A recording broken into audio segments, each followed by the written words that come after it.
Assalamualaikum warahmatullahi wabarakatuh. Alhamdulillah, alhamdulillahirabbil alamin. Wassalatu wassalamu ala asyrafil anbiya'i wal mursalin sayyidina wa maulana Muhammad wa ala alihi wa sahbihi ajma'in, amma ba'd. Para santri online pesantren Tasfiyatul Qulub, begitu juga para jamaah, para pemirsa dimanapun Anda berada. Mari kita mulai ngaji kita dengan baca surat Al-Fatihah. Kita tujukan pada baginda Rasulullah Muhammad SAW beserta para sahabat, para keluarga, para tabi'in, para ulama, para habaib, para kiai, dan para keluarga kita yang sudah meninggal. Kemudian kita juga khususkan kepada kita semua dan keluarga kita yang masih hidup. Mudah-mudahan mendapatkan keberkahan dari Allah Subhanahu wa taala. Alaniyah as-salihah lahum walanal fatihah. A'udzu billahi minasyaitonir rajim. Bismillahirrahmanirrahim. Alhamdulillahirabbil alamin, arrahmanir rahim, maliki yaumiddin. Iyyaka na'budu wa iyyaka nasta'in, ihdinas siratal mustaqim, siratal ladzina an'amta 'alaihim ghairil maghdubi 'alaihim waladdallin. Amin. Bismillahirrahmanirrahim. Alhamdulillah, pada kali ini kita sampai pada halaman 13 dari kitab Wasiyatul Mustafa. Bismillahirrahmanirrahim. Ya Aliyu, i'mal khalisan lillahi. Amila ya'malu, i'mal itu fi'il amar, perintah. Beramalah, kalau dalam konteks ini bersedekahlah, khalisan lillahi, ikhlas karena Allah. Fa innallaha, karena sesungguhnya Allah, la yaqbalu, tidak menerima, karena sesungguhnya Allah tidak menerima illa, kecuali mangkana khalisan liwajhi, kecuali orang yang ikhlas liwajhi, karenanya atau karena Allah. Jadi ikhlas ini menentukan segala amal. Jadi orang kalau beramal ikhlas karena Allah, Allah akan menerima amalnya. Bukan karena manusia, bukan karena makhluk seluruh alam semesta. Di dalam kitab Izhatun Nasyi'in diterangkan bahwa al-amalu jismun ruhuhu al-ikhlas. Amal itu bagaikan badan, jisim, dan ruhnya itu adalah ikhlas. Jadi amal itu bagaikan badan, bagaikan bangunan ya, bagaikan tubuh, yang mana ruhnya adalah ikhlas itu. Jadi kalau seseorang beramal, bersedekah tanpa adanya ikhlas, berarti seperti badan tanpa ruh, berarti koyok mayit gentayangan.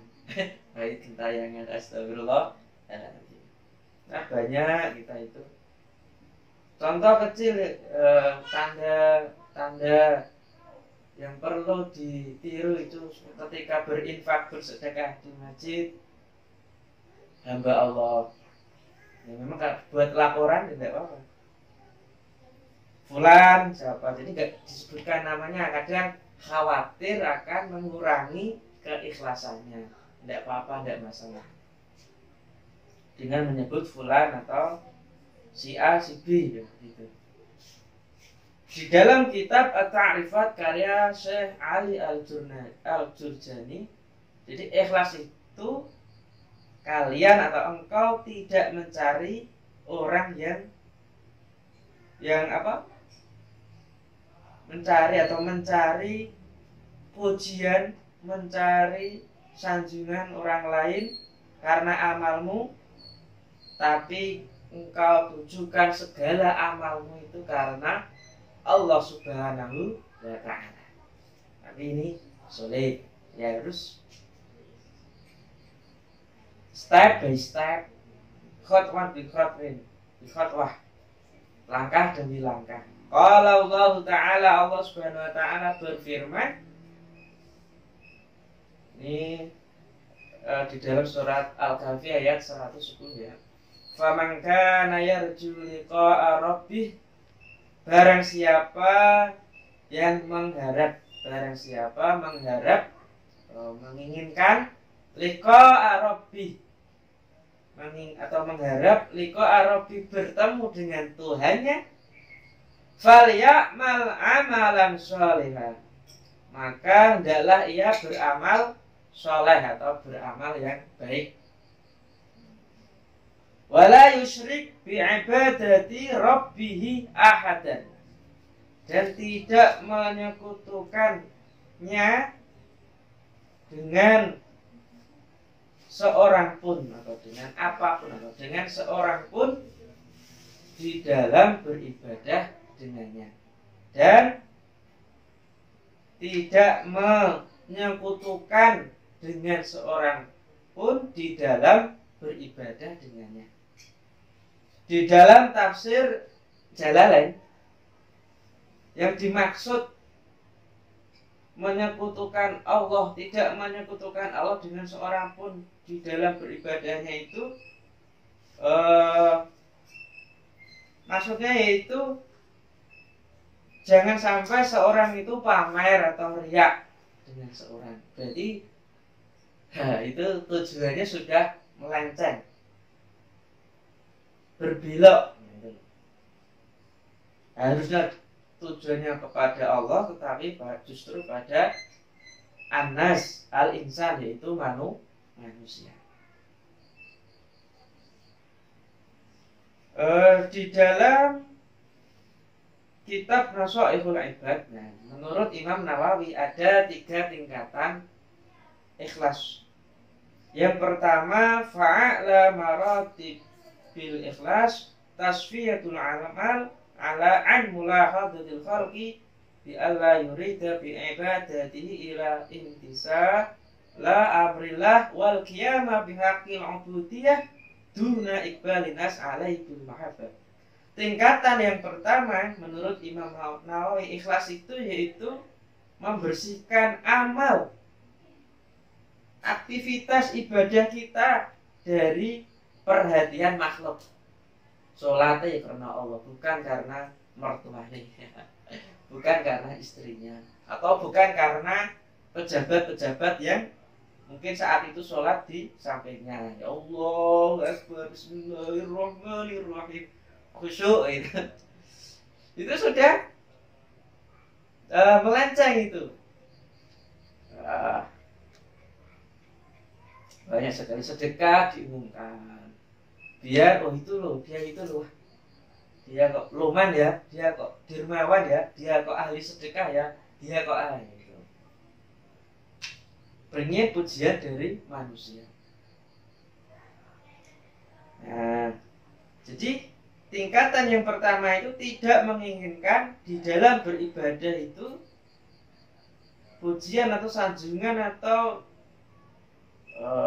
perkataan dari manusia, tapi benar-benar itu dia ingin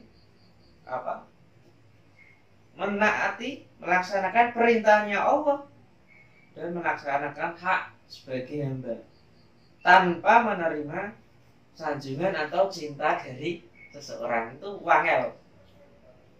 Ini tingkatan yang pertama, wangel, sulit. Tapi setidaknya kita tahu pada saatnya mudah-mudahan para santri, para jamaah, para pemirsa naik kelas 1, kelas utama gitu, kelas VIP, kelas VIP gitu. Kemudian yang kedua, wal martabah tsaniyah ay ya'mal lillahi liyu'tiyahu al-hudud al-ukhrawiyah takal ibad 'anil wa idkhali al-jannah wa tan'imihi bi anwa'i maladhiha. Tingkatan yang kedua atau kelas 2, dia beramal bersedekah karena Allah, tapi dia mengharapkan bagian-bagian atau imbalan-imbalan yang berbasis akhirat, seperti dijauhkan dari neraka, dimasukkan ke surga, mendapatkan kenikmatan-kenikmatan kelezatannya. Awake dhewe itu beribadah kok masih menginginkan yang berbasis akhirat tadi, surga, kenikmatan-kenikmatan surga, kemudian dijauhkan dari neraka, itu masih kelas 2, lumayan. Lumayan. Kemudian yang ketiga, ayya'mala lillahi liyu'tiyahu hadzan dunyawiyan katausi'ati rizqi wa daf'il mu'dhiyat. Yang ketiga itu dia beramal karena Allah, tapi dia masih mengharap bagian dunia, seperti diberikan banyak rezeki dan dijauhkan dari penyakit-penyakit. Saya sedekah ya Allah, tolak bala. Itu masih tingkatan ketiga. Ya Allah, saya bersedekah, mudah-mudahan diberi tambahan rezeki. Ya Allah, saya bersedekah, mudah-mudahan tambah kaya gitu. Loh, itu lumayan, itu kelas 3 itu. Nah, kelas pertama tadi murni karena Allah, kelas 2 masih ada embel-embel niatan mengharap akhirat, ya surga, ya kenikmatan surga, bidadari, wah enak-enak di surga. Kemudian yang ketiga, berbasis dunia, rumah akeh, kaya gitu kan, dijauhkan dari penyakit. Nah itu kok ibadahmu, beramalmu kok masih dalam konteks ini, berarti ya nomor 3 tadi. Berarti kalian masih nomor 3. Tapi kita tidak bisa memandang orang lain terus menjudge mereka 1, 2, 3. Siapa yang bisa? Ya kita sendiri bisa meraba-raba diri kita. Aku ki masuk kelas VIP yang mana gitu loh. Udah ya 1 gitu. Tapi semakin ke atas sih pancen sulit gitu. Kebanyakan kita masih ya karena manusia gitu ya. Mudah-mudahan bisa semua. Kita lanjutkan. Faslun fi du'a. Pasal tentang doa istighfar, Al-Quran wasairil azkar, dan sebagian zikir. Qala alaihi salatu wassalam, Rasulullah sallallahu alaihi wasallam bersabda, ya Ali, wahai Ali, alaika bidu'a, berdoalah, memintalah kamu pada Allah, wahai Ali, berdoalah, bainal azan wal iqamah, di antara azan dan iqamah. Berdoalah di antara azan dan iqamah, fa innahu la yuraddu, karena sesungguhnya doa itu tidak ditolak. Berarti waktu di antara azan dan iqamah itu adalah waktu yang mustajab. Jadi kalau kita tahu ada mungkin di masjid, di mushola, di surau, di langgar ada pujian-pujian Subhanallah walhamdulillah wala ilaha illallah wallahu akbar. Nah, itu bagian dari doa. Kemudian eh, baca sholawat, nah itu bagian dari doa, atau baca istighfar itu bagian dari doa, atau tanpa pujian doa sendiri-sendiri tidak apa-apa, tidak masalah. Ya gitu loh, karena waktu ini waktu mustajab begitu. Di dalam kitab Ihya Ulumuddin, Imam Al-Ghazali mengatakan ayatarasada li du'ai al-awqati syarifah yaumi Arafah minas sanah wa Ramadan minal ashhur yaumal jum'ah minal usbu' wa waqti sahur min sa'atil lail. Jadi hendaknya seseorang itu memilih waktu berdoa, waktu-waktu berdoa yang mana waktu tersebut mulia, seperti hari Arafah. Hari Arafah itu juga waktu mustajab. Kemudian Ramadan, hari-hari atau puasa di bulan Ramadan itu waktu mustajab. Yang paling lebih secara mikro, secara sempit, kecil, yaumul jum'ah pada hari Jumat. Kemudian waktu sahur. Begitu. Beliau melanjutkan ayat tanimal ahwala asyarifah qala Abu Hurairah, dan harus juga memperbanyak atau menggunakan waktu-waktu yang mulia, keadaan-keadaan yang mulia, sebagaimana Abu Hurairah berkata, inna abwa bersama, sungguhnya pintu-pintu langit itu tuftahu dibuka indah zahfi sufuf ketika perang. Jadi ketika ada perang, doa itu juga dikabulkan. Fisabilillah. Wa indah nuzulil ghais, dan ketika turun hujan, ya toh, para santri, para jamaah, para pemirsa, nek turun hujan di dalam kitab Ihya itu merupakan waktu, bukan untuk Rasulullah membenci, wah udan meneh. Dan terus ya, justru adanya udan itu kita berdoa, waktu itu waktu mustajab. Malah bukan ngenyek membuli hujan.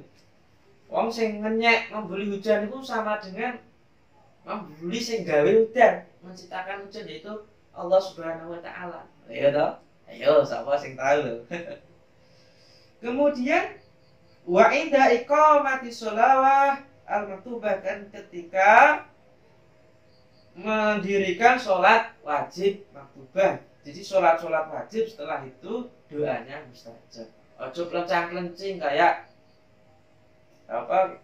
kinjing cebok, jangan. Tul sholat Allah itu langsung bilang tanpa berdoa terlebih dahulu. Gunakan, optimalkan waktu-waktu itu. Fahtanimu ad-du'a fiha, maka gunakanlah doa di dalam itu. Mudah-mudahan kita bisa ya. Tadi waktu-waktu berdoa kita maksimalkan, hajat-hajat kita sebutkan. Mumpung diberi kesempatan, Allah memberikan rezeki, kesempatan kita berada di waktu yang mustajab. Nah, begitu. Kemudian ya Ali, wahai Ali, idza ta'uta, apabila engkau berdoa, fabsut, maka bentangkanlah yadaka, tanganmu, bentangkanlah tanganmu, hadwa sodrika, lurus di dadamu. Nah gini, bentang. Wala tarfa'ha, dan janganlah kamu mengangkatnya fauqa sika, oh ya Allah, itu nggak boleh. Ini doa, atau malah bergerak-gerak juga, ini nggak boleh. Ini berlebihan. Wa tusyiru ila Allah Ta'ala bisababatikal yumna, dan berisyarat kepada Allah dengan telunjukmu yang kanan. Jadi biasanya kalau para santri melihat, khususnya laki-laki di masjid itu ya, saat khatib kemudian mengangkat tangannya, Allahumma fir lil mu'minin wal mu'minat, ya gitu. Nah ini maksudnya, tidak apa-apa ini. Jadi berdoa itu bisa gini, sesuai, jadi dibentangkan, jangan ngacung gini, menawar hadir ya gini, tapi gini. jangan lebih kepala, atas kepala. Faqara sih kan jangan. Tapi ya Allah, kalau ada orang begini ya sesuai dengan hadis ini. Ada yang begini ya tidak apa-apa, tidak masalah. Ada hadisnya masing-masing. Aja kagetan. Jadi wong iku aja kagetan, gumunan jangan. Pikniknya kurang adoh. Ya Aliyu, wahai Ali, la tajhar bi qiraatika.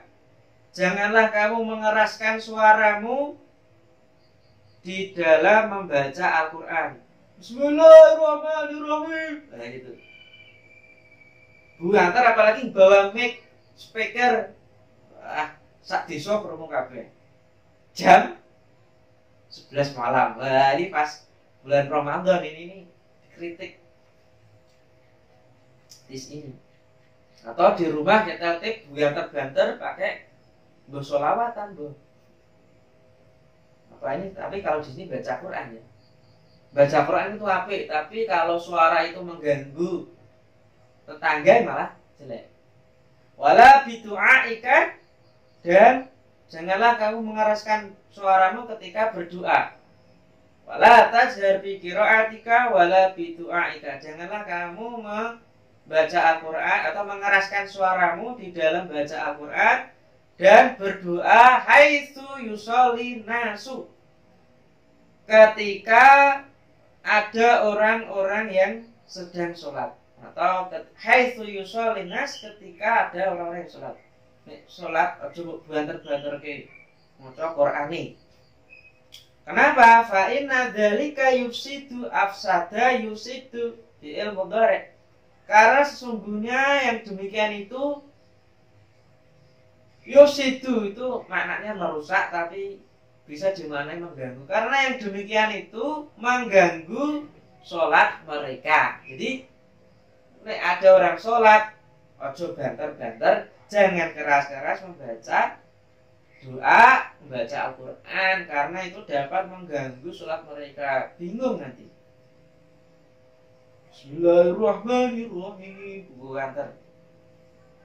Apalagi bacaannya sama. Bismillah. Sholatnya ya bacaannya bismillah, wae ya bismillah, bingung nanti. Malah makmumnya malah ikut amine kita. Bukan amine imam itu ya. Jadi kita harus menghormati orang-orang yang ada di sekitar kita gitu. Karena hidup itu tidak sendirian. Ya Ali, wahai Ali, man dzakarallaha qabla al-fajri. Barang siapa yang mengingat Allah, berzikir kepada Allah sebelum fajar, wa qabla tulu'i syamsi, dan sebelum terbitnya matahari, sebelum fajar, berarti sebelum subuh, sebelum terbitnya matahari, wa qabla ghurubiha, dan sebelum terbenamnya matahari.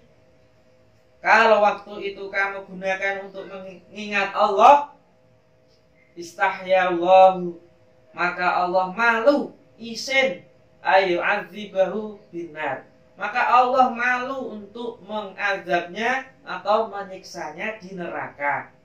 Ya, gen Gusti Allah itu isin nyiksa wae, gen malu untuk menyiksa kita ya.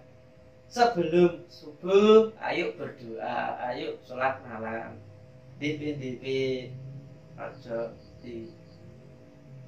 dipanjangkan tidurnya. Sebelum matahari, sebelum terbitnya matahari, ya waktu subuh juga bisa. Jadi mungkin setelah sholat subuh, baca Quran, doa. Sebelum terbitnya matahari seperti habis asar gitu, berdoa. Karena pada saat itu Allah akan malu untuk menyiksanya di neraka. Ini adalah alternatif yang diberikan oleh Allah kepada kita. Mari kita gunakan semaksimal mungkin gitu ya. Jadi sebelum fajar, sebelum terbitnya matahari sebelum terbenamnya matahari. Kita lanjut. Ya Ali, wahai Ali, idza sholaita, apabila kamu telah selesai sholat, faq'ud makanaka, maka tetaplah duduk di tempatmu. Apabila kamu telah selesai sholat, maka tetaplah duduk di tempatmu. Hatta tatlu asyamsu, sampai matahari terbit.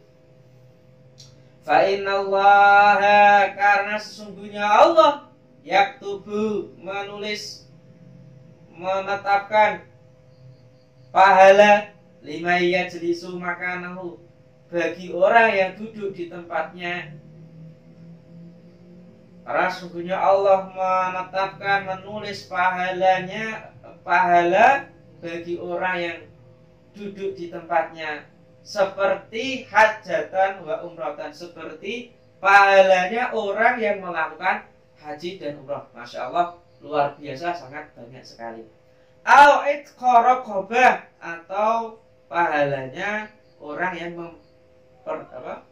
merdekakan budak.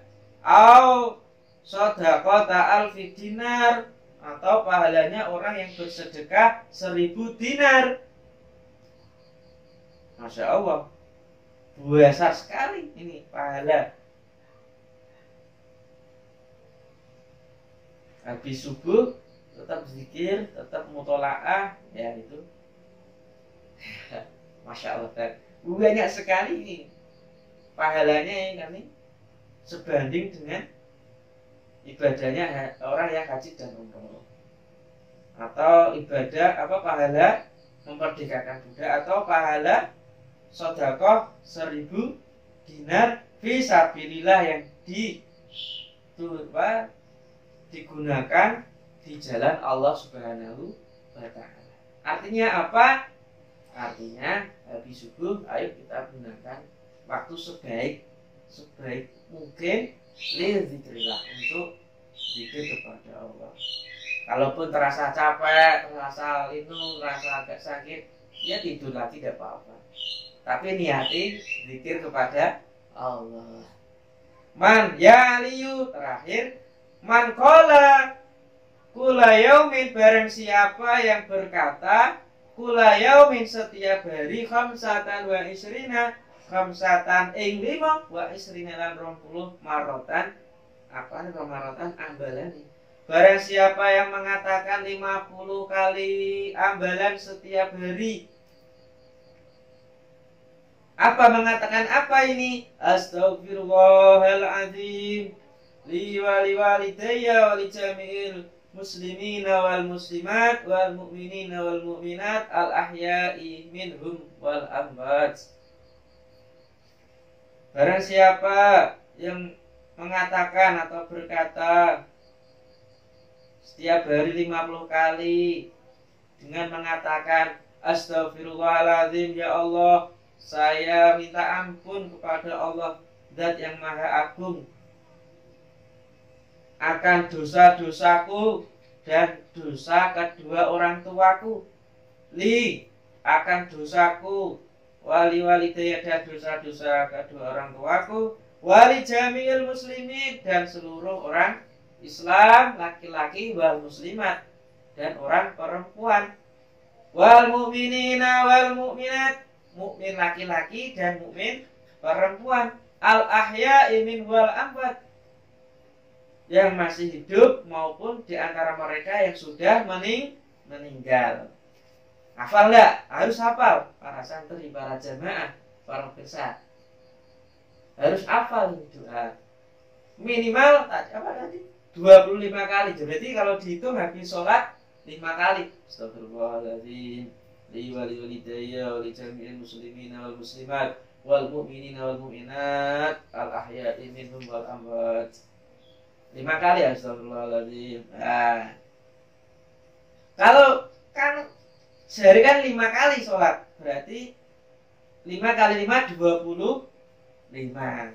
Pas. Dapat ganjarannya, kata Allahu min auliyaih, maka Allah menulisnya, mencatatnya termasuk bagian atau termasuk sebagian kekasihnya Allah atau wali-walinya Allah Subhanahu wa ta'ala. Pernah itu Imam Hasan Al-Basri itu ditanyai orang, "Wahai Imam, saya punya masalah. Apa masalahmu? Saya ini mengalami desa saya mengalami kekeringan. Ada yang datang lagi. Apa masalahmu? Saya fakir, miskin, kere, wahai Imam Basri, gak duit." Kemudian ada yang datang lagi. "Wahai Imam Basri, saya kok nggak punya anak ya? Saya anaknya masih sedikit ya Imam." Kemudian ada yang datang lagi mengadukan masalahnya. "Wahai Imam, hasil perkebunanku menipis ya." Nah, kemudian Imam Hasan Al-Basri itu menjawab, satu kuncinya yaitu bacalah istighfar astaghfirullahaladzim.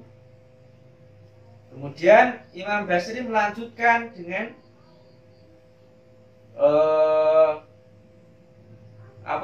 diskusinya bersama para jamaahnya yang datang pada saat itu. Ada satu jamaah yang tanya, "Wahai Imam, banyak masalah kok jawabannya cuma istighfar."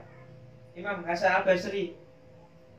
Kemudian Imam Hasan Al-Basri ini menjawab dengan baca surat Nuh ayat 10 sampai 12, yaitu A'udzubillahi minasyaitonirrajim. Bismillahirrahmanirrahim. Faqultus taghfiru rabbakum innahu kana ghaffara yursilis samaa'a midrara wa yumdidukum bil amwali wa banin wa yaj'al lakum jannat wa yaj'al lakum anhara alakum la tarjuna wa qara. Ya, ini dari dasar dalil surat Nuh ini Imam Hasan Basri bisa menjawab segala permasalahan. Mudah-mudahan kita bisa bahwa apapun masalahnya, apapun solusinya, apapun permasalahannya yang menimpa kita, kalau kita mau mengikuti jejak Imam Hasan Al-Basri, satu kuncinya yaitu membaca istighfar astaghfirullahaladzim, astaghfirullahaladzim, astaghfirullahaladzim, innallaha ghafurur rahim. Ya, gitu. Maka mudah-mudahan para santri, para jamaah, para pemirsa, kita istiqomahkan membaca istighfar dimanapun dan kapanpun berada, karena itu adalah segala kunci untuk menghilangkan kesedihan, kesusahan, kefakiran dan sebagainya. Mudah-mudahan kita bisa, amin ya rabbal alamin. Mudah-mudahan bermanfaat. Kita akhiri dengan baca sholawat Tibil Qulub.